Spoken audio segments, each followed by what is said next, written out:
நம்முடைய ஆண்டவரும் அருமை ரட்சகருமாக இயேசு கிறிஸ்துவின் நாமத்தினால இந்த பரிசுத்த உயர்வு யாருக்கும் அன்பின் வாழ்த்துதல். எத்தனை சந்தோஷமாக இருக்கிறீங்க? அல்லேலூயா. கர்த்தர் நல்லவர். ஆமே. நம்ம அந்த இருதயத்தின் ஆழத்திலிருந்து நம்ம துதிக்கும் பொழுது நம்முடைய ஆத்மா விடுவிக்கப்படும். இந்த ஆராதனை இருக்குது பார்த்தீங்களா? அந்த ஆராதனையில் பார்த்தீங்கன்னா தேவன் ஒரு விடுதலையை கட்டிடுவார். பிசாசு தெரிச்சு ஓடுவான். ஒருவேளை நமக்கு பார்க்குறது சில பேரில் யோசிப்பீங்க என்னடா அப்படின்னு. ஆனால் இதனுடைய மேன்மை எங்களுக்கு தெரியும். இந்த மாதிரி நாங்கள் ஆராதிக்கும் போது எத்தனை பிசாசு ஓட்டிருக்கு, கீழே விழுந்து உருளும். ஆமே.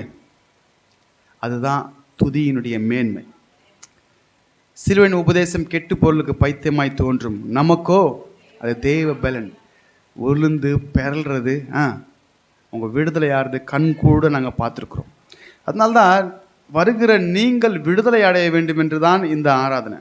ஏதோ அப்படி பாடிட்டு போகிறதுக்கு கொஞ்ச நேரம் ஆகாது. ஏன் தெரியுங்களா? என் பிள்ளைங்க நீங்கள் வரீங்க, நீங்கள் விடுதலை அடையணும். இந்த ஆராதனையில் உங்கள் பலவீனம் நல்லா ஆகணும், உங்கள் வாழ்க்கையில் பிரச்சனை போகணும், உங்கள் வாழ்க்கையில் சமாதானம். இன்றைக்கி நீங்கள் நல்லா இருக்கிறதுக்கு காரணம் தெரியுங்களா? யார் காரணம்? தேவனிடத்தில் மன்றாடுகிறது மன்றாட்டு தான். யாரோ செய்த ஜபம் இன்றைக்கி நம்மளை காக்கும். நம்ம செய்கிற நன்மை நம்ம பிள்ளைங்களை காக்கும்ல. அப்படி யாரோ ஒருத்தர் செய்கிறது உங்களை காத்து கொண்டிருக்குது. சபையில் செய்கிற ஆராதனைகள் உங்களை காத்து கொண்டிருக்குது. இந்த வார நாட்கள் உங்களை காத்தது இன்னும் வார நாட்களை காத்துக்கொள்ளும். அதுதான் துதியினுடைய மேன்மை. துதி எடுத்தால் யார் ஓடுறது? ஆமாம், அது தெரிஞ்சுக்கோங்க முதல்ல, சரிங்களா? அப்போ நம்ம வாயை திறந்து துதிக்க துதிக்க துதிக்க துதிக்க பிசாசை தெரிச்சு ஓடுவான். ஆமே. ஐயோ இங்கே போனால் அது அல்லேலூயா கூட்டம், அது பரலோகத்தின் கூட்டம், நரகத்துக்கு போக நரகத்தின் கூட்டம், நமக்கு அங்கே இடம் இல்லை, அது அல்லேலூயா கூட்டம் அப்படின்னு அது ஓடி போயிடும். சரி, இப்போ சொல்லுங்கள், எத்தனை சந்தோஷமாக இருக்கிறீங்க? சத்தமா இப்போ சொல்லும்போது பிசாசு ஓடுவான். ஆமே. ஓடணுமா இல்லை பக்கத்தில் உட்காந்துக்கணுமா? ஓடணும். ஆமேன். அப்போ தான் நம்ம வாழ்க்கையில் ஒரு ஆசீர்வாதம். ஆமேன். சரி, இன்றைக்கி நம்ம பார்க்க தேவனுடைய வார்த்தையின் தலைப்பு நீங்கள் அங்கே பின்னாடி விஷுவலில் பார்க்குறீங்கன்னு நினைக்கிறேன். உகந்த விண்ணப்பம். இது ரைச்சியஸ் ப்ரேயர்னு போட்டிருக்கா? Righteous petition. சரி, இப்போ நம்ம பாட்டு பாடணும். நான் ஜெபிக்க ஜெபிக்க அவர் தலை அசைப்பார். ஏன் எலியா ஜெபிச்சப்ப அவர் தலை அசைத்துறீங்களா? ஆண்டோட எதுவுமே கேட்கல. 3 வருஷம் மழை வராதுன்னா ஓகேடா மகனே போ சொல்லிட்டல சைன், அப்படி தானே?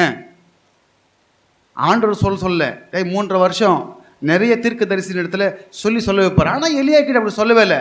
இஸ்ரவேலின் தேவனுக்கு முன்பாக நிற்கிற நான் அவருடைய ஜீவனை கொண்டு சொல்கிறேன். 3 வருஷம் மழையும் பனியும் அப்படி தலாசிச்சார். அதுதான் இந்த பாட்டு. அப்போ எலியாவுடைய அர்ப்பணிப்பு எந்த அளவுக்கு இருந்துச்சு நமக்கு தெரியாது ஒன்றும் இல்லை. அவருடைய அர்ப்பணிப்பு பக்தி வைராக்கியம். அப்படி இருந்தீங்கன்னா உங்கள் ஜெபத்திற்கு கத்திரமாரு. நீங்கள் ஜெபிக்க ஜெபிக்க அவர் தலை அசைப்பார். ஆமென் தானே? எப்படி இறங்குவார்? நெருப்பாய் இறங்கிடுவார். அப்போ நீங்கள் ஜெபிக்க ஜெபிக்க உங்கள் ஜெபம் கர்த்தருக்கு உகந்ததாக இருக்கணும். ஆமென். நீங்களும் கர்த்தருக்கு உகந்தவர்களாக இருக்கணும், உங்கள் ஜெபமும் கர்த்தருக்கு உகந்ததாக இருக்கணும். அப்போ அவர் என்ன பண்ணுவார்? தலை அசைப்பார். இப்போ நீங்களும் பார்த்தீங்கன்னா பிள்ளைங்க வந்து அப்பா அம்மா கிட்ட அன்பாக இருந்து சொல்கிற வேலை செஞ்சால் அவங்க சொல்லும்போது சொல்லுவாங்க, இங்கே காய்கறி தான் வெட்டிருப்பீங்க, ஆனால் அங்கே பேசுகிறதுக்கு என்ன பண்ணுவீங்க? வாயில் வார்த்தை வரலாம் உடனே ஆகிடும், தலை அசைப்பீங்க. ஆமென் தானே? அப்படி தானே? அதுதான் கர்த்தர். நீங்கள் தேவனுக்கு உகந்ததை தேடுங்க. வசனம் முதலாய் தேவனுக்கு பின்பு எல்லாமே உனக்கு. சரி, வந்துடலாம். இப்போ அந்த 1 ராஜாக்கள் 3ஆம் அதிகாரம் 10ஆம் வசனம் வாசிங்க. சாலமோன் இந்த காரியத்தை கேட்டது எப்படி இருக்குதா அவனுடைய பார்வைக்கு? அப்போ என்னதான் கேட்டார் சாலமோனு? ராஜாதான்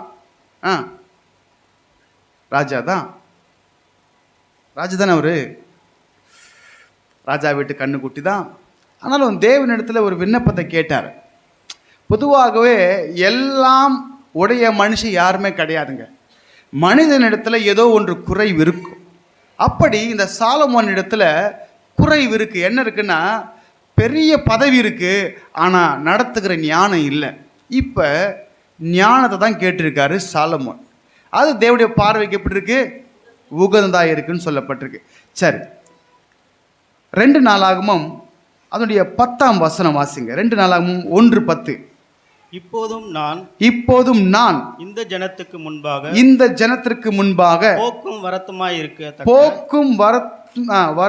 இருக்கத்தக்க ஞானத்தையும் அறிவையும் எனக்கு தந்தருளும். இப்ப போக்கும் வரத்துனா, இப்ப நம்ம ஊர் இருக்குல்ல, நம்ம ஊர்ல போறோம் வரோம், அப்படித்தானே?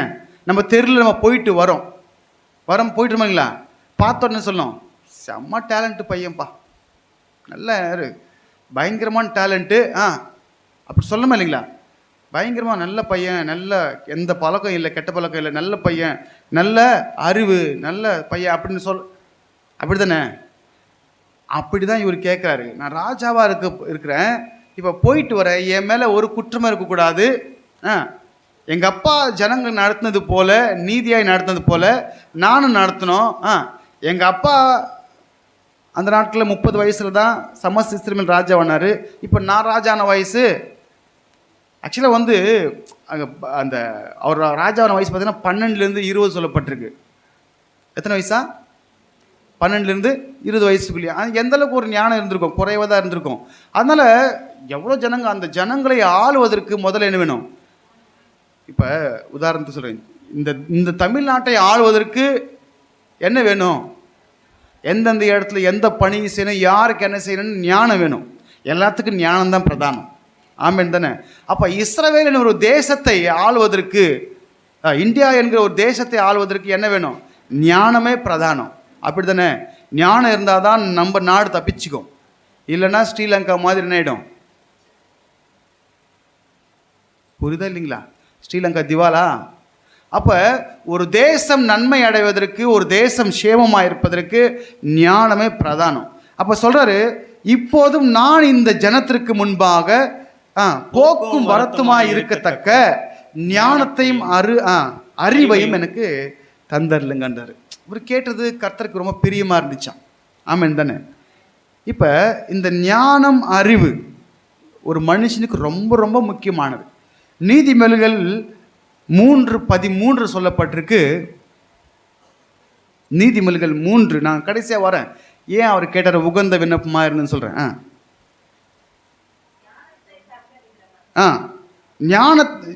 நீதிமொழிகள் 3:13 எழுதி கொடுத்தா தானே? ஞானத்தை கண்டடைகிற மனுஷனும் புத்தியை சம்பாதிக்கிற மனுஷனும் பாக்கியவான்கள். அதான் சொல்லப்பட்டிருக்காங்க. ஞானத்தை கண்டடைகிற மனுஷனும் புத்தியை சம்பாதிக்கிற மனுஷனும் பாக்கியவான்கள். இப்போ ஞானம் எங்க வரும்?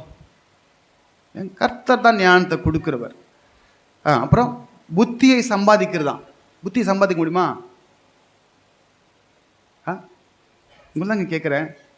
என் மகனே, உன் தகப்பன் போதகத்தை தள்ளாதே, உன் தாயின் புத்தியை கேள். அப்படிதான் இருக்கு.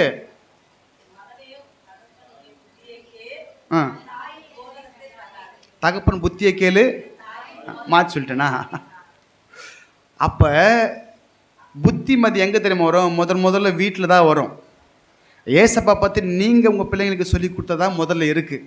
ஆமென் தானே? எங்க நம்ம வீட்டில் இருக்கிற பிள்ளைங்க நம்ம தாங்க சொல்லி கொடுக்க முடியும். ரோட்டில் போகிறோன்னு சொல்லி கொடுப்பா? ரோட்டில் யாரும் சொல்லி கொடுக்க மாட்டாங்க, நினச்சி கூட பார்க்காதீங்க. நம்ம தான் நம்ம பிள்ளைகளுக்கு ஒழுக்கத்தை புரியுதுங்களா? அது நம்மளை திட்டினா கூட திட்டு போகுது, வாலிப வயசானா கூட. ஆக மொத்தத்தில் ஒழுக்கமாக இருந்து கற்றுக் கொடுக்கணும்.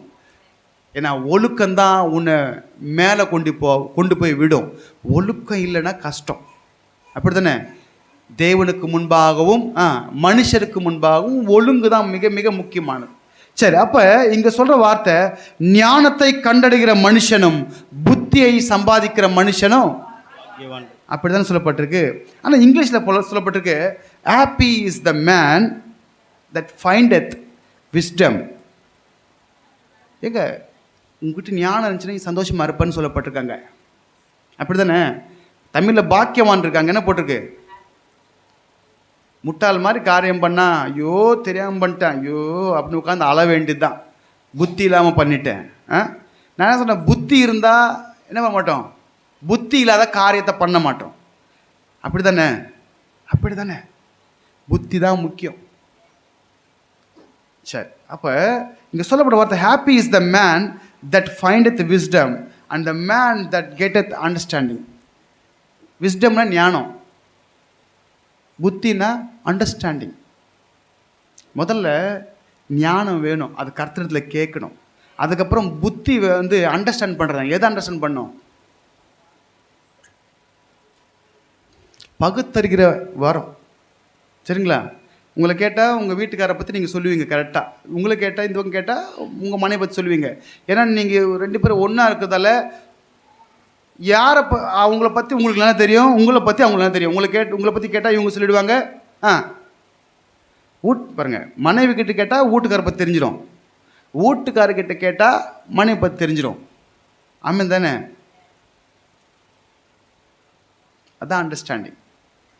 இப்போ நம்ம இடத்துல ஏசாவை பற்றி கேட்குறேங்க வைங்களேன். ஏசப்பா நல்லவர், வல்லவர், சர்வ வல்லமை உள்ளவர், உன்னதமானவர், பிசாசை துரத்துகிறவர், நன்மை செய்கிறவர் அப்படின்னு நம்ம புரிஞ்சு வச்சுருக்கோம். ஆமாம் தானே? அதுதான் அண்டர்ஸ்டாண்டிங்கு.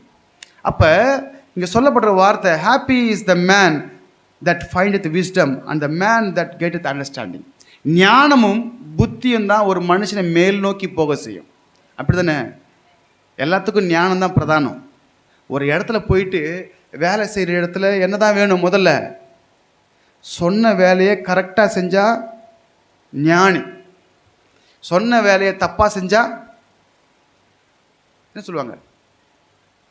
ஹேய் ஃபூல், இந்த சின்ன வேலை கூட செய்ய தெரியல உனக்கு அப்படின்னு சொல்லுவாங்க. நான் இங்கிலீஷில் சொல்கிறேன், தமிழில் சொல்லாமல். ஃபூல் அப்படின்வாங்க.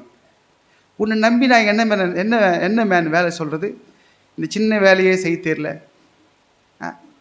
அப்படின்னு சொல்லுவாங்க. ஆனால் சொன்ன வேலையை பர்ஃபெக்டாக செஞ்சிட்டிங்கன்னா இவன் தானே வேலைக்காரன் அப்படின்னு பேர் வரும், அடுத்த ப்ரமோஷன் வரும். முட்டாளாக இருந்தால் சரி, ஃபூலாக இருந்தால் வேலையை விட்டு தூக்கிடுவாங்க. அப்போ எல்லாத்துக்கும் பிரதானம் என்ன தான்? ஞானம். அப்போ அந்த ஃபூலாக இருந்தனா நமக்கும் பாதிப்பு, மற்றவர்களுக்கும் பாதிப்பு. அப்படி தானே? சரி, அப்போ தேவனிடத்தில் எதை நம்ம கேட்கணுன்றது இங்கே தெளிவாக இருக்குது. சரி, இப்போ நீதிமொழிகள், அதே நீதிமொழிகள் 3:19 சொல்லப்பட்டிருக்கு, கர்த்தர் ஞானத்தினாலே பூமியை அஸ்திபாரப்படுத்தி என்ன பண்ணாரா? பூமியை அஸ்திபாரப்படுத்தி. இது வரைக்கும் இந்த பூமி எதில் நிற்குதுன்னு யாருக்குன்னு தெரியுமா? ஞானத்தினால இந்த பூமியை அஸ்திபாரப்படுத்திருக்காரா? புத்தியினாலே வானங்களை ஸ்தாபித்தார். இது வரைக்கும் யாருக்குமே தெரியாது இந்த பூமியின் உருண்டை எப்படி இருக்குன்னு. அப்படி தானே? பூமி உருண்டைன்னு சொல்லிட்டு சயின்டிஸ்ட் 50 வருஷத்துக்கு முன்னாடி தான் கண்டுபிடிச்சாங்கன்னு சொல்லப்பட்டிருக்கு. அதுக்கு முன்னாடிலாம் பூமி வந்து தட்டைன்னு சொன்னாங்க. ஆனால் ஏசாயால 40ஆம் அதிகாரம் நினைக்கிறேன், அது சொல்லுறாரு, கர்த்தர் பூமியின் உருண்டை மேலே எங்க 2800 வருஷத்துக்கு முன்னாடி நோ சயின்ஸ், நோ டெலஸ்கோப், எதுவுமே இல்லை. ஆனால் தீர்க்கதரிசி சொல்கிறாரு பூமியின் உருண்டைன்னு சொல்லிட்டு. அப்படி தானே? என்ன சொல்லியிருக்கிறாரு? மகனே, இந்த பூமியை நான் உருண்டையாக பண்ணியிருக்கிறேன். அப்படி தானே? அப்போ இங்கே சொல்லப்படுற கர்த்தர் ஞானத்தினாலே பூமியை அஸ்திபாரப்படுத்தி புத்தினாலே வானங்களை விரித்திருக்கிறாராம். வானங்கள் என்ன பண்ணுறான்? இன்றைக்கி நம்ம பிளானட்டோரியம்லாம் போகிறோம். பிளானட்டோரியம் தானே போகிறோம். போயிருக்கீங்களா? எங்கெல்லாம் ஸ்கூலில் கூப்பிட்டு போனாங்க. போகும்போது இப்படி சீட்டு இருக்கும், முதல்ல இப்படி இருக்கும் சீட்டு. அப்படியே கொஞ்சம் நேரம் போச்சுன்னா அப்படி மல்லாக்கு படுத்துக்கும், மேலே அப்படின்னா என்ன வந்துடும், ஒரு திரையை அப்படி விரித்து அதில் ஸ்டாரு ராக்கெட்டு போவோம், எல்லாம் அப்படி போகிற மாதிரி காமிப்பாங்க. மனுஷன் வந்து இங்கே ஒரு திரையை விரிச்சிருக்கிறான்னா கர்த்தர் மேலே வானத்தில் திரைகளை விரிச்சிருக்கிறாரு. எத்தனை அடுக்கு தெரியுங்களா? பவுல் 3ஆவது வானம் வரைக்கும் போனார். அப்படி தானே? முதல் வானத்தில் முதல் வானம் அப்படின்றது இந்த ஆகாயத்து பட்சிகள் இதெல்லாம் பறக்கிறது, இது இருக்குது. அது கூட வானம். காக்கா எங்கே பறக்கும்? காக்கா அப்போ முதல் வானம் எது? இப்போ தாவீதுடைய பையன் அப்சலோம் இருந்தார்ல, ஒரு மரத்தில் மாட்டின்னு தொங்குறாரு.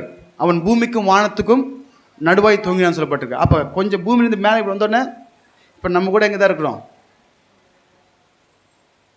2வது தளத்தில் இருக்கிறதால வானத்தில் இருக்கிறோம். அப்படி தானே? அப்படி தானுங்க. சரி, அப்போ 7 வானங்களை நல்லா பாருங்க. அவருடைய எதை கேட்டிருக்கா தெரியுமா சாலமோன்? ஞானத்தையும் புத்தியையும் கேட்டிருக்காரு.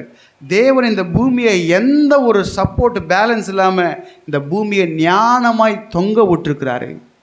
அப்படி தானே? அதே போல் 3 பங்கு தண்ணி, 1 பங்கு நிலப்பரப்பு வச்சிருக்காரு. சேர்ந்த ஜலத்திற்கு சமுத்திரம் என்றும் வெட்டாந்தரையை பூமி என்றும் பேர் வச்சிருக்காரு. இந்த பூமி தெரியுங்களா, கடல்களுக்கு மேலாக ஆறுகளுக்கு மேலாக ஸ்தாபிச்சார்ன்னு இருக்கு.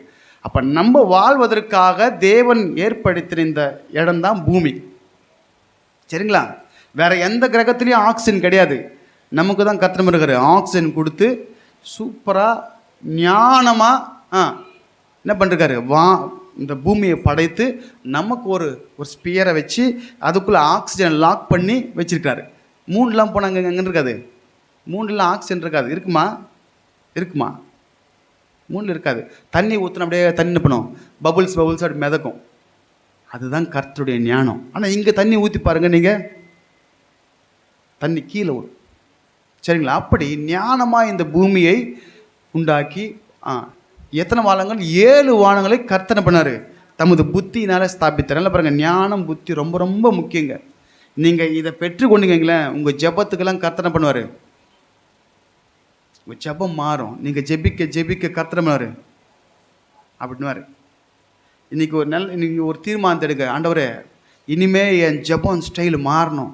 ஒருவேளை என் வாழ்க்கையில் சில காரியங்கள் வராமல் இருந்துச்சுன்னா, ஒருவேளை என் ஜெபம் உங்களுக்கு பிடிக்காமல் இருக்கா, என் ஜெபம் இப்படி தான் பண்ணுமா அப்படின்னு கேளுங்க. தேவனத்தை நன்மையை பெற்றுக்கொள்ள தான் வரும். அப்போ ஞானமாக இருங்க, புத்தியாக இருங்க. உங்கள் ஜெபத்தில் ஒரு ஞானம் வெளிப்படணும். உங்கள் ஜெபத்தில் ஒரு புத்தி இருக்கணும். உங்கள் ஆராதனையில் புத்தியுள்ள ஆராதனை இருக்கணும் அப்படின்னு சொல்லிட்டு, உங்கள் சரீரங்களை ஜீவ பலியாக ஒப்பு கொடுப்பதே நீங்கள் அப்படிதான் சொல்லப்பட்டிருக்கு. ரோமர் சொல்லப்பட்டிருக்கு, உங்கள் சரீரங்களை ஜீவ பலியாக. இங்கே வந்தன்னா மாம்சம் செயல்படக்கூடாது, நீங்கள் ஆவியில் மாறணும். புரியுதுங்களா?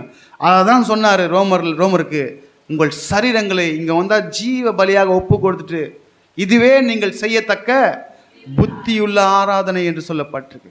அப்போ புத்தி தான் ரொம்ப முக்கியம். அப்போ புத்தி எங்கே இருக்குன்னா தேவனுடைய ஆவியில் இருக்குது. இப்போ 7 வானங்களை பார்த்தீங்கன்னா ஒவ்வொரு லேயருக்கு நான் டக்குன்னு சொல்லிட்டு போயிட்டேன் ஸ்பீடாக. முதல் வானத்தில் பார்த்தீங்கன்னா ஆகாயத்தில் இங்கே ஃபாஸ்ட் சொல்லிட்டு போகிறதுல அப்படி பறக்கிறது வந்து முதல் வானம். 2வது வானம் சன்னு, 3 ஸ்டாரு. 3வது வானம்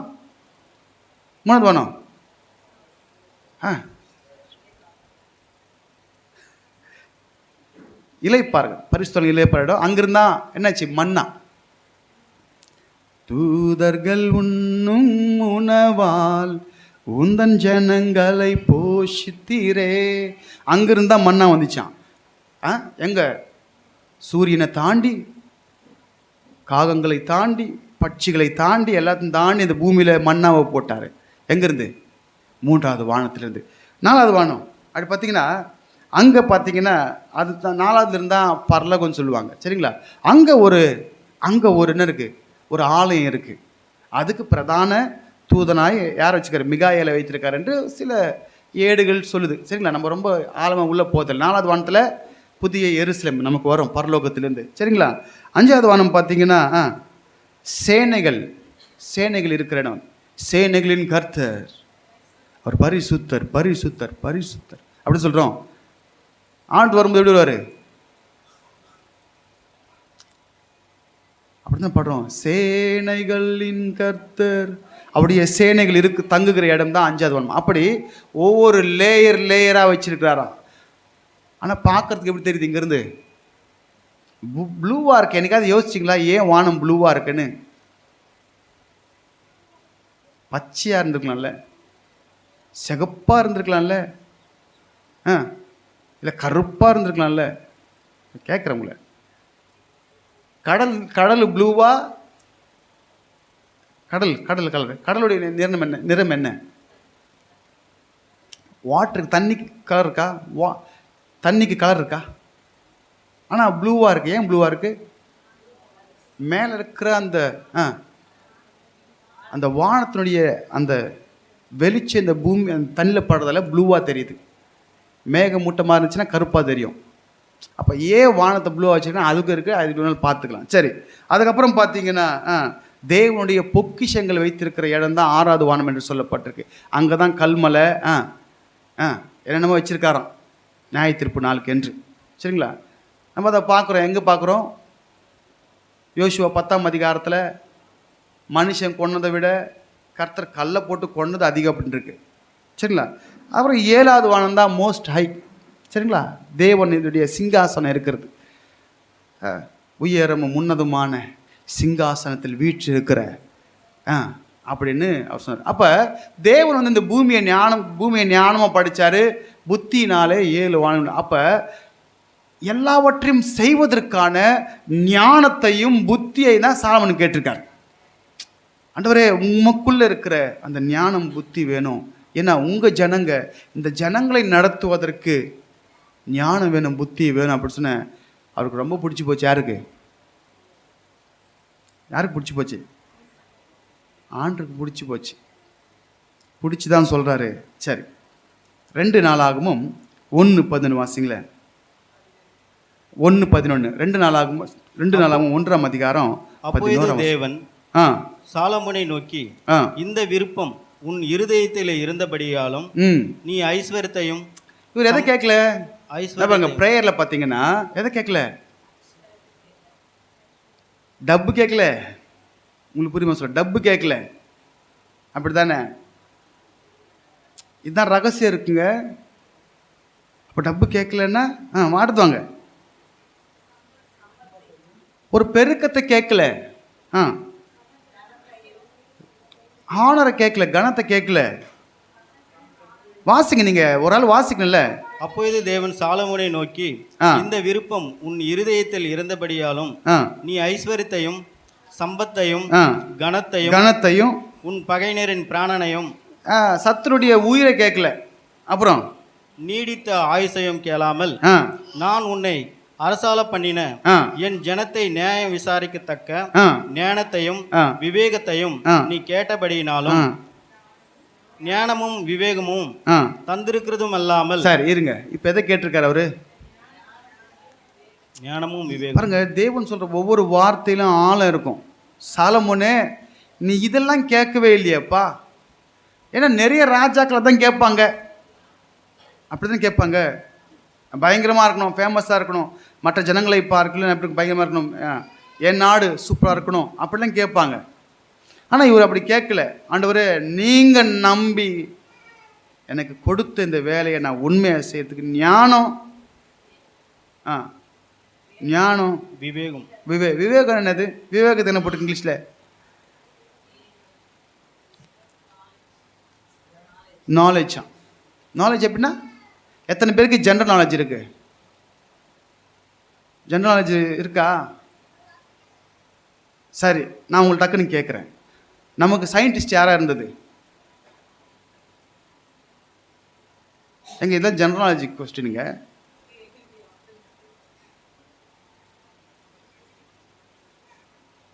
யாரு சயின்டிஸ்ட்? நம்ம ஏன் அதெல்லாம் ஆராய போகிறோம்? அப்படி தானே? சாப்பிட்டோமா 4 வேளை, நடுவில் அப்போ டீ குடித்தோம்மா, சமோசா சாப்பிட்டோம்மா, மல்லாக்கப்படுத்தோமா, மல்லாக்கப்படுத்து விட்டத்தை பார்த்தோமா, கொட்டாய் விட்டோமா, போய்க்கிட்டே இருக்க வேண்டியதுதான். நமக்கு எதுக்கு ஜென்ரல் நாலேஜெலாம் இல்லை. உங்களுடைய வேலை இன்டர்வியூவில் அது உதவும். ஆமாம் தானே? டக்குன்னு இன்டர்வியூவில் கேட்பாங்க. இப்போ ஆண்டு சொல்கிறாரு, நீ எதை கேட்டிருக்கிற? ஞானத்தையும் விஸ்டம் விவேகத்தை, நாலேஜ் கேட்டிருக்கப்பா. எப்பவுமே நாலேஜ் தாங்க முக்கியம். படிக்கிறது பெருசு இல்லை. நீ டிகிரி முடித்தாலும் உங்ககிட்ட என்ன நாலேஜ் இருக்குன்னு தான் செக் பண்ணுவான் இன்டர்வியூக்கு போனால். அப்படி தானே? அப்படி தான் நீங்கள் அப்படி தானே? ஏன்னா கொஸ்டின் கேட்டேன், என்ன பண்ணோம்? இப்போ நான் கேட்டேன், ஜென்ரல் நாலேஜ் கேட்டேன், நீங்கள் என்ன பண்ணீங்க? சூப்பராக சொன்னீங்க. நீங்கள் இப்படி தான் இருக்கணும். பற்ற வச்சா கப்புன்னு பற்றிக்கணும், அப்படி பெட்ரோல் மாதிரி. ஒருவேளை இன்னைக்கு ஞானம் கொஞ்சம் கம்மியாக இருந்துச்சுன்னா கேளுங்க.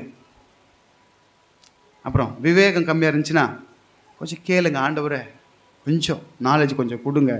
ஆமாம், கேளுங்க. அப்படி கேட்கும்போது கர்த்தர் கண்டிப்பாக கொடுப்பார். இதெல்லாம் அவருக்கு விரும்புகிற காரியங்க. சரி, கேட்குறப்ப அவர் என்ன பண்ணாராம், அவன் கேட்காத என்ன பண்ணாராம், கேட்காத என்ன கொடுத்தாரான். இதுதான் ரகசியம். நீங்கள் தேவனுக்கு குறித்து நீங்கள் ஜெபம் பண்ணிட்டீங்கன்னா நீங்கள் கேட்காத ஐஸ்வர்யம், அப்புறம் கனம். வாசிங்க, நீங்கள் என்ன பண்ணோம். உனக்கு முன் இருந்த ராஜாக்களுக்காகிலும் உனக்கு பின் இருக்கும் ராஜாக்களுக்காகிலும் இல்லாத ஐஸ்வர்யத்தையும் சம்பத்தையும் கனத்தையும் உனக்கு தருவேன் என்றார். இந்த உலகத்துல எத்தனையோ ராஜா இருக்கலாம்டா தம்பி. எந்த ராஜா கிட்ட இல்லாத பணத்தை உனக்கு நான் தருவேன், கனத்தை தருவேன் அப்படின்னு சொல்லிருக்காரு. பின்னாடி பார்க்குறேன், பணத்தை கொடுத்தாரா, கனத்தை கொடுத்தாரா? அவர் சொல்றாரு, என் தகப்பனாகிய தாவீதுக்கு தம்முடைய வார்த்தையினாலே சொன்னதையெல்லாம் கரத்தினால நிறைவேற்றினீங்க. பாட்டெல்லாம் பாடுறோம். அவர் சொல்லி நடக்காததேது, ஒரு வார்த்தை தரையில் விழாது, சொன்னதிலும் அதிகம் செய்வார் உன்னை நன்றியுடன். ஆமென் தானே? அவர் சொல்லி நடக்காது ஒன்றுமே கிடையாது. உன் வாழ்க்கையில் கர்த்தர் நன்மையை தருவார்னா தருவார். அந்த வார்த்தை கீழே விழாது. நீங்கள் சாலமோன்கிட்ட போகாதீங்க, நீங்கள் உங்களை நினச்சிக்கோங்க. நான் இன்னைக்கு வந்திருக்கிறேன் ஆண்டவரே, இன்னைக்கு இப்படி ஜெபிக்க போகிறேன், உங்கள் ராஜ்யம் கட்டப்படணும், உங்கள் ராஜ்யம். சரி, இப்போ இவர் கேட்டது அது, நான் கேட்டது இது, ஆனால் தேவன் செஞ்சது வேற. பார்த்துட்டோம். இந்த உலகத்தில் எத்தனை ராஜாக்கள், ஆதி ஸ்தானத்தில் இருந்த நிம்ரோத் முதல் ராஜா அவன் தான். அவனுக்கு இல்லாத கனத்தை நான் உனக்கு தரேன்.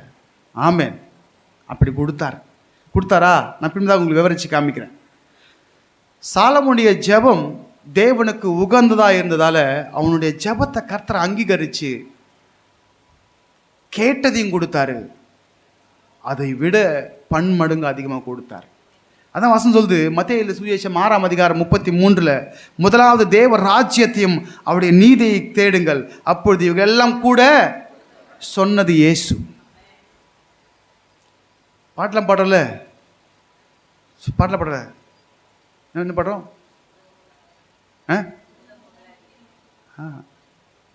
சொல் தவறாய் நம் இயேசு சொன்னபடி உயிர் தெழுந்தார்.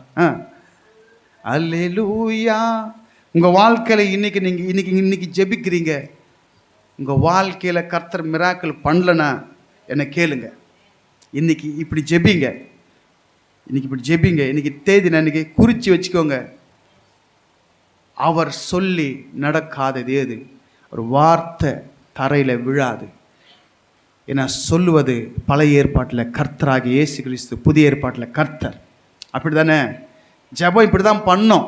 முதலாவது தேவ ராஜ்யத்தையும் நீதியையும் தேடுங்கள், இதெல்லாம் கூட கொடுக்கப்படும். தேவ ராஜ்யத்தை நீதியும் தேடுங்க. ஆண்டவரே, நிறைய ஆத்மா ரட்சிக்கப்படணும் ஏசப்பா, அழிந்து போகிற ஆத்மாக்கள் ரட்சிக்கப்படணும் ஏசப்பா, உங்கள் ராஜ்யத்தில் சேர்க்கப்படணும் ஏசப்பா, எங்கள் சொந்தக்காரங்க ரட்சிக்கப்படாங்க. நான் போய் பேசுகிறேன் ஏசப்பா, அவள் என்னை திட்டினாலும் பரவாயில்ல அப்படின்னு ஒரு சேலஞ்சு பண்ணி பாருங்க. ஏங்க, இதெல்லாம் ஏசப்பாவுக்கு பிரியங்க. அப்படி தானே? முதலாவது தேவ ராஜ்யம் என்ன? இதே அதிகாரத்தில் தான் அடுத்து நீங்கள் வாசிச்சிங்கன்னா 24 32 சொல்லப்பட்டு 32 வரைக்கும் அதில் ஒவ்வொன்றா சொல்கிற ஜெபத்தை கற்றுக் கொடுக்குறாரு. பரமண்டலத்திற்கும் எங்கள் பிதாவே உம்முடைய நாமம் பரிசுத்தப்படுவதாக. எங்கே வரணும்?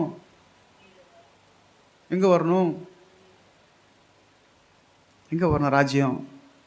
தேவராஜ்யம் வரணுமா? தேவராஜ்யம் பிரதிச்சமாக வராது, அது உங்களுக்குள்ளே இருக்குது அப்படின்னாரு.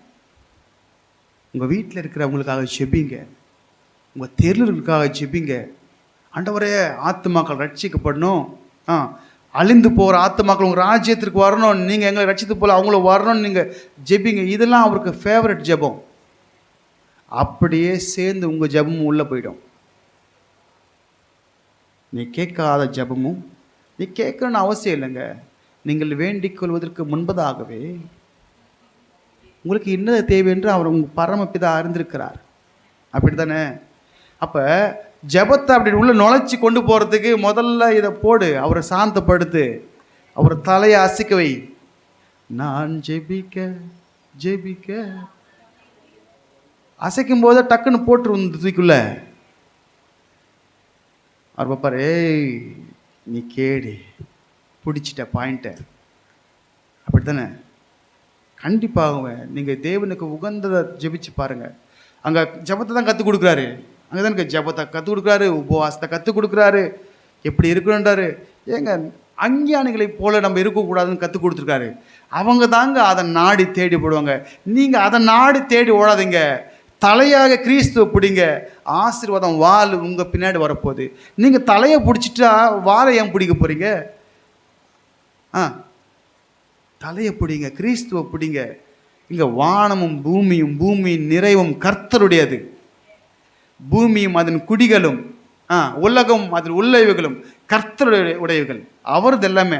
அவர்லேருந்து உங்களுக்கு கொடுக்க மாட்டாரா? சொல்லுவார், எந்திரா ஏன் இஷ்டம், நான் கொடுப்பேன். நான் காலிலேருந்து நீ வந்த உனக்கு ₹1 கொடுப்பேன், சாயந்தரம் 5 மணிக்கு கூப்பிட்டு அவனுக்கும் ₹1 கொடுப்பேன். அப்படி தானே? ஏன் என்னுடையது என்ன கொடுக்கறதுக்கு அதிகாரம் இல்லையா, நீ எந்த சொல்கிறியா அப்படின்னு கேட்பார் இல்லைங்களா? எங்க அவருடையதுங்க, அவருடையதை பெற்றுக்கொள்ள நீ அவரிடத்துல கேளு. வசனம் சொல்லுது, ஐஸ்வர்யம் கனமும் உம்மால் தான் வருகிறதுன்னு தாவீது சொல்றாரு. ஆமென் தானே? உணரணுங்க. Feel the presence of God. தேவனை கேளுங்க. என் ஜெபம் இப்படியா இருக்கணும் ஆண்டவரே, என் ஜெபம் இப்படியா இருக்கணும், இனி என் ஜெபம் ஸ்டைல் மாறணும், உமக்குரியதை நான் தேடுறேன், அதெல்லாம் கூட வந்துட போகுது. அவன் கேட்காத ஐஸ்வர்யமும் கனமும் வந்துடுச்சு. வந்துச்சா இல்லைங்களா? வந்துச்சா இல்லை? சரி, முதல்ல என்ன பண்ணுறேன்னா பார்த்துடலாம். என்ன பார்த்தாரு? முதல்ல ஞானத்தையும் கொடுத்தாரு, அவன் கேட்ட ஞானத்தையும் கொடுத்தாரு, அதோடு கூட ஐஸ்வர்யத்தையும் கொடுத்தாரு. அவருக்கு நிகராக யாருமே இல்லை. ஒன்று சொல்கிறேன் பாருங்கள், நீங்கள் தேவனை பிடிச்சிங்கன்னா உங்கள் குடும்பத்தில் கர்த்தர் உங்களை தலை சிறந்து வைப்பார். இல்லைன்னா எனக்கு கேளுங்க. நீங்கள் இன்றைக்கி உறுதியாக விசுவாசத்தோடு அப்படி ஜெபம் பண்ணுங்க. உங்கள் குடும்பத்தில் கர்த்தர் உங்களை உயர்த்தலைன்னா எனக்கு கேளுங்க. சரி, குடும்பம் வேணாம், நம்ம பகுதியில் கர்த்தர் நம்மை உயர்த்துவார். சரிங்களா? நம்ம பகுதி இருக்கிற பகுதியில் உயர்த்துவாருங்க. அவரால் முடியாது ஒன்றுமே இல்லை. அப்போ கேட்குற ஒரு அணுகுமுறை இருக்குது. தேவனிடத்தில் நம்ம தொடர்பு கொள்கிற சிலதான் ஃபோன் பண்ணால் பார்த்தீங்கன்னா எடுத்தோன்னே டீசெண்டாக பேசுவாங்க. அணுகுமுறை, சார் இது மாதிரி அப்படி இப்படின்னு, நாங்கள் ஸ்டார் ஹெல்த் இன்சூரன்ஸ் இருந்து பேசுகிறோம் அப்படி இப்படின்னு சொல்லி என்ன பண்ணுவாங்க, கவர் பண்ணுவாங்க நம்மளை. எதுக்கு நம்மளை கவர் பண்ணுவாங்க? எதுக்கு? பாலிசி கவர் எடுக்கிறதுக்காக. சார் நான் முத்தூட்லேருந்து பேசுகிறேன் சார், உங்களுக்கு 1.5 லட்சம் பிணையில்லா கடன் வந்திருக்கு சார், வாங்கிக்கிறீங்களா? அதோடு சேர்த்து ஒரு இன்சூரன்ஸ் பாலிசி போடுவேன் சார். எதுக்கு சார்னா, லோன் கொடுத்துருக்கேன் சார் உனக்கு, நடுவில் நீ செத்து போயிட்டேன்னா நான் அந்த இன்சூரன்ஸை கிளைம் பண்ணி எடுத்துக்கிறேன் சார். புரியுதா இல்லைங்களா? எவ்வளோ உஷாரு பாருங்கள். அதுக்கு ஒரு ஃபோனு 4 வாட்டி பண்ணான், தேவைப்படுறப்ப சொல்கிறேன் நீ போ அப்படின்னு. அது அணுகுமுறை பாருங்கள்.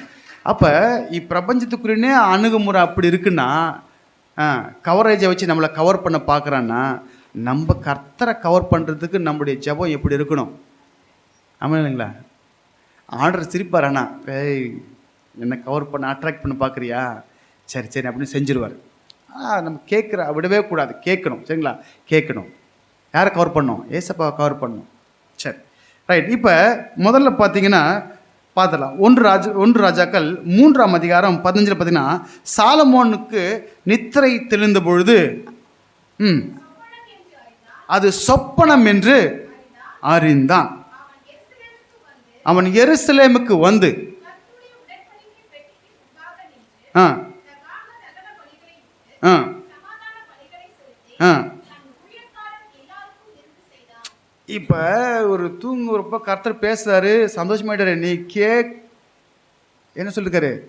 நீ கேட்ட ஞானத்தையும் கொடுக்குறேன், நீ கேட்காத ஐஸ்வர்யத்தையும் கொடுக்குறேன். ஒரே சந்தோஷம். ஏஞ்ச உடனே என்ன பண்ணாரு? போய் சோத்திர பலி சோத்திர பலி சோத்திர பலி அப்பாவுக்கு, அப்படி தானே முதல்ல என்ன பண்ணாரு? காலையில எழுந்து இங்க வாயில சோத்திரம் வரணும், இல்லை கர்த்தருக்கு ஆத்திரம் வரும். அப்படி தானே? நீ சோத்திரம் சொல்லணும்னா அவரை மகிமைப்படுத்தணும்னு அர்த்தம். நான் என்ன சொல்கிறேன்? நம்ம அவரை மகிமைப்படுத்தாததுக்கு எதுக்கு நம்ம வரோம்? அவரை மகிமைப்படுத்த தானே வரோம். அவரை மகிமைப்படுத்த தானே என் நாமத்தை உயர்த்துக்கிற எந்த ஸ்தானத்துக்கு நான் உன்னிடத்துல வந்து உன்னை ஆசீர்வதிப்பேன். நீ வந்து வரணும்னா நீ வாயை திறந்து கூப்பிடணும். நீ வாயை திறந்து கூப்பிடாம அப்படி இருந்தால் வந்து வர அவரு. மீதெல்லாம் வீட்டில் கத்துறோம்ல, கத்துறமே இல்லையா? கத்துறமே இல்லைங்களா? நீங்கள் கத்துல பக்கத்து வீட்டுக்காரெல்லாம் கேட்டுருவான். ஆமானே இல்லையா? என்ன சத்தத்தை காணோம்? சைலண்டாக இருக்கிறீங்க.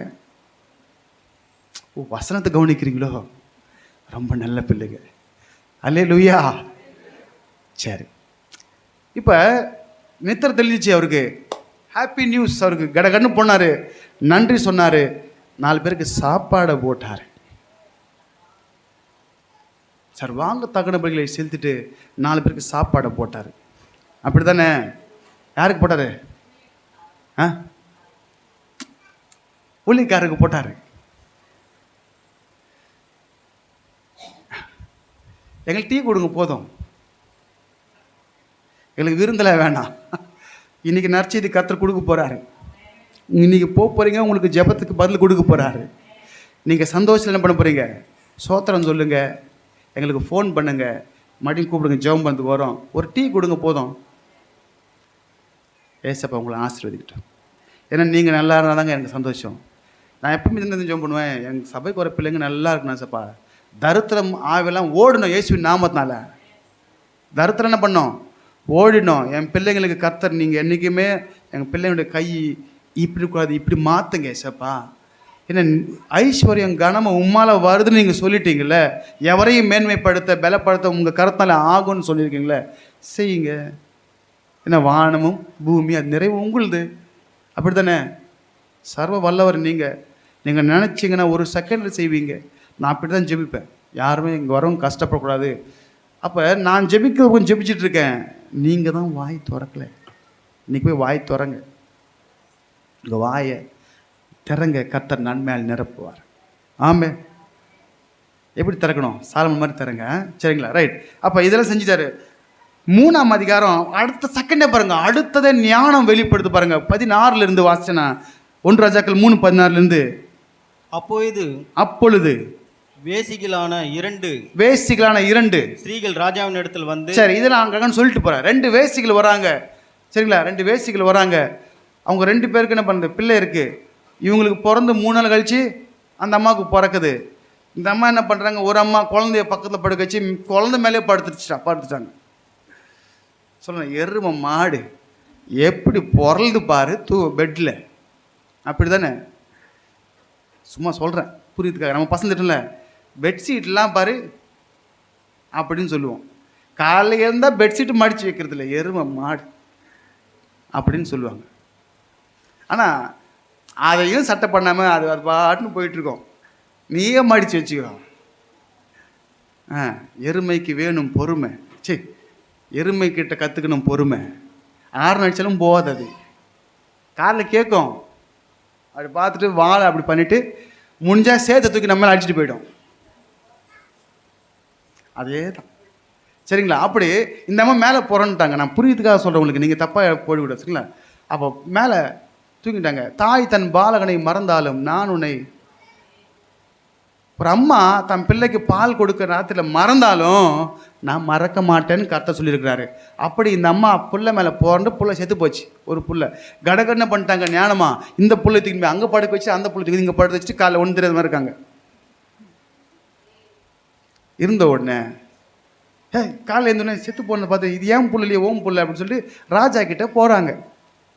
சரிங்களா? ராஜா கிட்டே போனப்போ ராஜா சொல்கிறாரு, இதெல்லாம் கேட்டு சரி உனக்கும் வேணாம் அவளுக்கும் வேணாம், தூக்கினோட ஒரு கத்தியை ரெண்டாக பொழந்து பாதி பாதி கொடுத்துடலாம். இது அவர் எதுக்கு தெரியும் சொன்னார்? அவருடைய ஞானத்தின் வெளிப்பாடு. இன்றைக்கா இருந்தால் பாருங்களேன், அந்த நேரத்திலே ஜட்ஜ்மெண்ட், அந்த நேரத்திலே தீர்ப்பு. இன்றைக்கா இருந்தால் இப்படி இன்றைக்கி நடக்குதுங்க சம்பவம், இப்படி நடக்குதுன்னு வைங்களேன், பிளட் டெஸ்ட் எடு, டிஎன்ஏ பாரு சொல்கிறோமா இல்லைங்களா, அம்மாவுடைய அணுக்கள் இருக்கா பாரு அப்படின்னு லேபுக்கு அனுப்பி அடுத்த இயரிங்க்கு வாங்க அப்படின்னு சொல்லுவாங்க. அது உலக ஞானம். ஆனால் தேவ ஞானம் பார்த்தீங்கன்னா கத்தி கொடு பொழக்கிறேன் அப்படின்னாரு. பொழக்கிறேன்னு அதை பெத்த அம்மாவுக்கு குடல்லாம் கொதிக்குது, வேணாம் வேணாம் வச்சுக்கோ. அவருடைய ஞானம் பாருங்கள், இதுதான் அம்மான்னு சொல்லி பிள்ளையை கொண்டு போய் அங்கே கூடுனார். அப்படி தானே தேவ ஞானம் வெளிப்பட்டுதா? வெளிப்பட்டுச்சா இல்லையா? வெளிப்பட்டுச்சா? வெளிப்பட்டுச்சு. சரி, அதுக்கப்புறம் பணம் டப்பு கொடுக்குறேன், டப்பு கொடுக்குறேன்ல, கொடுத்தாரா? செல்வத்தை கொடுத்தாரா? கொடுத்தாரா இல்லைங்களா? கொடுத்தார். வாசிங்க 2 நாளாகும் 1ஆம் அதிகாரம் அதனுடைய 14ஆம் வசனம். 2 நீங்கள் அடுத்தடுத்து போயிடணும். சரி, நான் இதை வாசிச்சுட்டு வரும்போது அடுத்தது போயிடும் நீங்கள் டக்குன்னு. சாலோமன் ரதங்களையும் குதிரை வீரரையும் சேர்த்தான். அவனுக்கு 1400 ரதங்கள் இருந்தது. கணக்கு வச்சுக்கோங்க, 1400 ரதங்கள் இருந்துச்சு. 12000 குதிரை வீரரும் இருந்தார்கள். 12000 குதிரை வீரரும் இருந்தார்கள். அவைகள் ரதங்களின் பட்டணங்களிலும் அவர்கள் ராஜாவாகிய தன்னிடத்தில் எருசலேமிலும் வைத்திருந்தான். ராஜா எருசலேமிலே வெளியையும் பொன்னையும் பொன்னையும் கற்கள் போலவும் நான் கூட கொஞ்ச நாள் யோசிச்சேன். கொஞ்ச நாள் வெள்ளி தான் கற்களை போல சேவிச்சு வச்சாருன்னு பார்த்தா தங்கத்தையும் கல்லை போல சேவிச்சு வச்சாராம். தங்கம் நேற்று ஞாபகம் வந்துச்சு, மோதிரம் மிஸ் ஆயிடுச்சு. நேற்று மோதிரம் மேட்டுக்குள்ளே இருக்கு. 4 மெரி கூட மெரிச்சிட்டாங்க. கர்த்தர் நல்லவர். லைட்டாக தான் ஆச்சு, அதுக்குள்ளே டென்ஷன் ஆகிட்டாங்க. நோ டென்ஷன், கர்த்தர் இருக்கிறாரு, உனக்கு தங்கத்தையும் வெள்ளி அவர் கொடுப்பார். ஆமாம் இல்லைங்களா? இங்கே விழுந்தது எங்கேயும் போகாது. நீ விழுந்த இடத்துலேருந்து எடுப்பாய் மகனே, நீ போய் உன் வேலையை பாரு. அப்படி மேட்டை எடுத்த மேட்டுக்குள்ள தங்கம் இருக்குது. ஆனால் அங்கே பார்த்தீங்கன்னா அவர் கல்லை போல் சேர்த்து வச்சாராம் தங்கத்தையும் வெள்ளியையும். அப்புறம் கேதுரு மரத்தை காட்டத்தி மரத்தை போல வச்சாராம். இருக்கிறத காஸ்டி மரம் கேதுரு சீடார் என்ற அந்த மரங்கள். சரிங்களா? தேவாலயம் கட்டப்பட முழுசுமாக இந்த கேதுரு மரங்களும் தேவதாரு விருட்சங்களும் யூஸ் பண்ணாங்கன்னு சொல்லப்பட்டிருக்கு. சரி, அப்போ இவங்க எத்தனை இருக்கா? நான் வந்துடுறேன் பாயிண்ட்டு, முடிஞ்சு 5 நிமிஷம் முடிச்சிடறேன். சாலமோனுக்கு கர்த்தர் முதல் ஞானத்தை கொடுத்தாரா? அவர் விண்ணப்பத்தின்படியாக ஞானத்தை கொடுத்தாரு. ஃபஸ்ட்டு ஜட்ஜ்மெண்ட்லேயே ஜனங்கள் அவருக்கு பயந்தார்கள் இருக்கா? பயந்தார்கள் இருக்கு. அப்போ தேவன் நம்மை பார்த்து மற்றவர்கள் அஞ்சத்தக்கதாக, உங்களை பார்த்து பிசாசு பயப்படத்தக்கதாக வல்லமை உங்களுக்குள்ள வைப்பார், ஞானத்தை வைப்பார். புரியுதா இல்லைங்களா? ஐயோ இவங்ககிட்ட நம்மண்ட வச்சுக்கணும் வாய், இவன் சோத்திரம் சொல்லுவான், அல்லையா சொல்லுவான், சவுக்கில் நமக்கு 4 அடி விழும், பிசாசு ஓடி போயிடும் உங்களை பார்த்து. அப்படி தானே? ஆமாம். சரி, ரைட்டு. நான் ஏன் 1400 ரதத்துக்காக வந்தேன்? இப்போ தங்கம் இருக்கா? யார் கொடுத்தது? நீ கேளாத. கொடுத்தாரா இல்லைங்களா? கொடுத்தார். அவர் சொன்ன வார்த்தை ஒன்னோடு கீழே உள்ளாது. வார்த்தை நல்லா சொன்னதெல்லாம் கரங்கள் நிறைவேற்றுகிற தேவன். இந்த 1400 ரதம் சொன்ன பார்த்தீங்களா? எங்க யாத்ராகமம், திருப்பி யாத்ராகமம் 14ஆம் அதிகாரம் அதனுடைய 6-7 வசனங்கள் நம்ம வாசிக்கும் போது, யாத்ராகமம் 14 அது கூட எழுதி கொடுத்தேன். யாத்ராகமம் அவன் தன் ரதங்களை பூட்டி தன் ஜனங்களை கூட்டிக் கொண்டு பிரதானமான 600 ரதங்களையும். எத்தனை ரதம்? 600 ரதங்களையும். எத்தனை மறுபடி எத்தனை அன்னைக்கு எகிப்து ராஜா தான் வல்லரசு. இஸ்ரேல் ஜனங்க அடிமைப்பட்டிருந்த போது எகிப்து தான் வல்லரசு. இன்னைக்கு இருக்கிற அமெரிக்கா மாதிரி வெப்பன்ஸில் யார் தான் டாப்பு? அவர்கிட்ட ஒன்று இருக்குது, இந்த பங்கர் பஸ்ட். அமெரிக்கா கிட்ட ஒரு ஃப்ளைட் இருக்குது, அதில் பங்கர் பஸ்ட் பாம்பை எடுத்துகிட்டு போடுவாங்க. அது கீழே இப்படி போய் காங்கிரீட்டாக இருந்தாலும் கீழே 200 அடி அப்படி உள்ளே உடச்சிட்டே போய் உள்ளே போய் வெடியுமா டமால்னு. அந்த அது பேர் நம்ம டக்குன்னு வாயில் வரல. அந்த ஃப்ளைட் அது போகும் பார்த்தீங்களா, அது ரேடார்லேயே சிக்காதான், ரேடார்லேயே சிக்காதான். இன்றைக்கி வல்லரசு. ஆனால் அன்றைக்கி எகிப்தில் வல்லரசாக இருந்த அவங்ககிட்ட 600 ரதமும் மற்ற ரதங்கள் இருந்துச்சு. ஒரு 200 வச்சுக்கோங்க, 800 வச்சுக்கோங்க. ஆனால் ஐயா கிட்ட இருந்தது எத்தனை?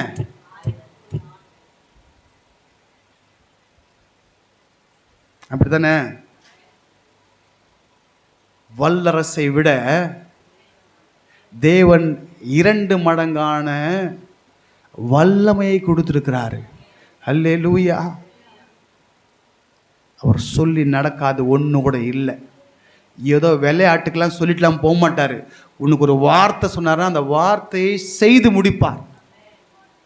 நடக்கும்னா நடக்கும் என சொல்லுகிறது கர்த்தர். வல்லரசு கிட்ட இல்லாதை கர்த்தர் இந்த சாலமோன் கையில் கொடுத்தார்.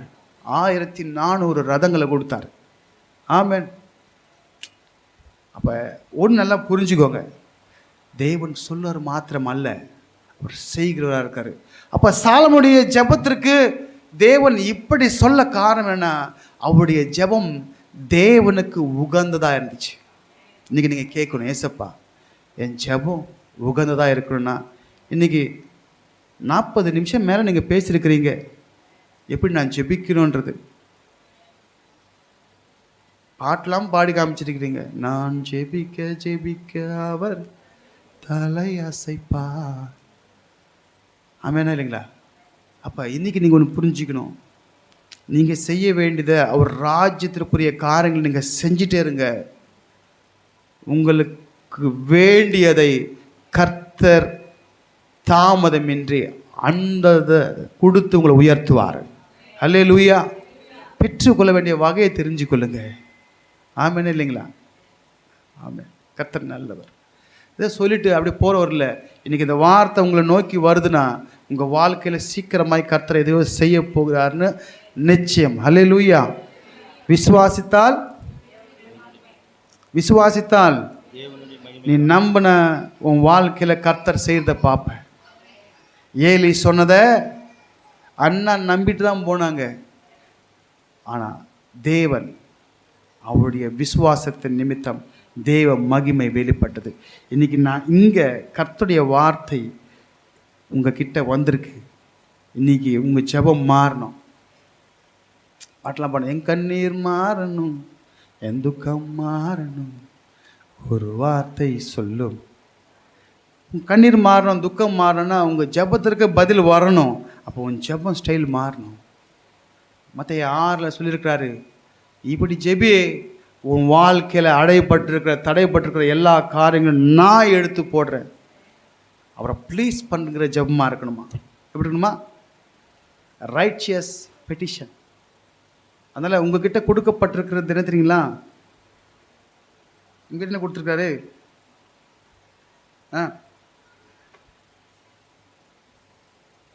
சும்மா சொல்கிறேங்க. இப்போ நான் சொன்ன மெசேஜே வருங்க, அதில் முடிஞ்சிச்சு, அதில் முடிஞ்சு சொன்ன மெசேஜே நான் 10 வாட்டி சொன்ன என்ன பண்ணுவீங்க? இந்த பாஸ்டரு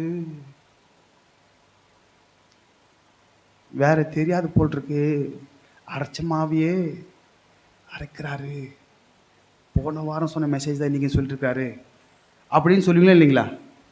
நான் 10 வாரமும் ஒரே மிக திரும்பி சொல்கிறேன் உங்களுக்கு. நீங்கள் என்ன பண்ணுவீங்க? அரைச்ச மாவு அரைக்கிறாரு அப்படி கேட்பாரு. ஹை, இவன் அரைச்ச ஜெபத்தி அரைக்கிறான்டா. அப்படி தானே? நீங்களே பாஸ்டர் அரைச்சமாவே அரைக்கிறாருன்னு மார்க் போடும்போது ஏசப்பா உங்களுக்கு மார்க் போடுவாரா இல்லையா? புது மாவை கொண்டு வாங்க, புதிய காரியங்களை ஜெபிங்க. நீங்கள் பழசத்ததோ ஜெபிப்பீங்களா, எல்லாத்துக்கும் பதில் சேர்ந்து வரும். ஆமேன் தானே? ஆமேனே இல்லைங்களா? சரிங்க, சொல்லுவீங்களா இல்லையா? சொன்ன மேட்சை பற்றி சொன்னால் அதே மாதிரி தொடர்ந்து ஒரே ஜெபத்தை வைக்காதீங்க. உங்கள் ஜெப ஸ்டைலை மாற்றுங்க. கர்த்தர் உங்கள் வாழ்க்கையில் செய்கிற அற்புதத்தை மட்டும் பாருங்கள். உங்கள் ஜெபம் தேவனை ப்ளீஸ் பண்ணுறதா இருக்கணும், அவருக்கு ஃபேவராக இருக்கணும். அப்படி ஜெபிச்சிங்கன்னா உங்கள் வாழ்க்கையில் பிசாசில் ஒன்றும் செய்ய முடியாது. அவனை தூக்கி அப்படி போட்டு சாலமோனை உயர்த்துற மாதிரி ஞானத்தையும் கொடுத்துருவாரு. உன் மூலியமா 10 ஆத்மா ரட்சிக்கவும் பண்ணிடுவார். நீ கேட்காத உன் தேவைகளை கர்த்தர் சந்திப்பார். ஹல்லேலூயா, ஹல்லேலூயா. எத்தனை சந்தோஷமாக இருக்கிறீங்க? இன்றைக்கி ஒரு நம்பிக்கையோடு போங்க. கர்த்தர் நிச்சயமாகவே முடிவு உண்டு. உன் நம்பிக்கை வீண் போகாது. கர்த்தர் கண்டிப்பாக செய்ய போகிறாரு. இன்றைக்கி கேளுங்க, ஆண்டவரே நான் அப்படி ஜெபிக்கணும், அப்படி ஜெபிக்கணும், எப்படி ஜெபிக்கணும், இப்படி ஜெபிக்கணும், என் ஜெபம் உகந்ததாய் மாறணும். ஜெபிச்சு பாருங்கள், கர்த்தர் உங்கள் வாழ்க்கையில் அற்புதத்தை செய்ய. இங்கே இப்போ பேசிகிட்டு இருக்காரு, அவர் ரெடியாக இருக்கிறாரா? ஆவியில் சொல்கிறாரு, நான் ரெடியாக இருக்கிறேன். என்னதுக்கு, எதுக்கு ரெடியாக இருக்கிறேன்? நீ கேட்குறத செய்து ரெடியாக இருக்கிறாரா? அப்போ உன் ஜெபம் இப்படி இருக்கணும் என்று அவர் பின்னாடின்னு தட்டுறாரு. இப்போ சொல்லு, தூரமாலாம் கிடையாது, பக்கத்திலே இருக்குது. ஸ்டைலை மாற்றுங்க, தெய்வத்தில் கேட்டதை பெற்றுக்கொள்ளுங்க. நீங்கள் செய்ய வேண்டியது நீங்கள் செய்யுங்க, கர்த்தர் செய்ய வேண்டியது கர்த்தர் செய்வார். அல்லேலூயா. உங்களுக்கு வேணா ஒரு அடையாளத்தை கேளுங்க. ஆண்டவரே இன்றைக்கி செய்தி சொன்னீங்கள்ல, இந்த 30ஆம் தேதிக்குள்ளே, இந்த மாதம் 31, ஜூலை 31, இந்த 31க்குள்ளே இந்த ஒரு சின்ன விஷயம், ஏதாவது ஒரு அடையாளம் கேளுங்க. கர்த்தர் உங்களுக்கு அடையாளத்தை காண்பிப்பார். நீங்கள் என்ன அடையாளம் கேளுங்க. உங்களுக்கு உறுதிப்படுத்தும்படியாக அந்த அடையாளத்தை கர்த்தர் வெளிப்படுத்துவார். ஆனால் உங்கள் ஜெபம் ஸ்டைல் மாறி இருக்கணும். அல்லேலூயா. எத்தனை சந்தோஷமாக இருக்கிறீங்க? கர்த்தர் நல்லவர். தேவன் உங்களை ஆசீர்வதிப்பாராக. ஆமென்.